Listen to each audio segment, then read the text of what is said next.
You don't have to worry about dropping your drone in the water anymore. Welcome to AI News in a Minute, brought to you by Tavis, the future of interactive video. I'm Jerome W. Duwald. This is Saturday, October 4th, 2025. The waterproof drone Aqua from Hover Air stole the week. Fully waterproof, floats, launches from water, films 4K at 100 FPS, and auto-tracks via a wearable beacon for up to 23 minutes in winds to 38 miles per hour. Coastal filming and search and rescue just upgraded.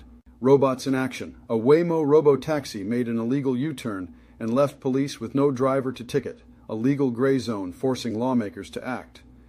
NOAA's 4-foot sea star streamed live data from inside a Category 5 eye wall every 2 minutes, a breakthrough that could vastly improve forecasts. Flock Safety is pitching retail drone surveillance, sparking privacy and civil liberties concerns. What's next? DoorDash rolled out Dot, a sidewalk delivery bot with smart scale to cut missing orders.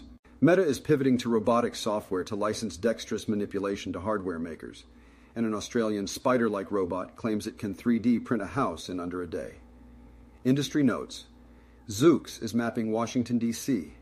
Periodic Labs raised $300 million to automate science. NVIDIA released open robotics models, and 7-Eleven Japan plans humanoid staff by 2029. That was your AI News in a Minute with Jerome W. Duwald. Stay ahead in the AI race. Leave your thoughts about robotics' future in the comments. Give this video a like and hit subscribe so you don't miss tomorrow's AI News in a Minute.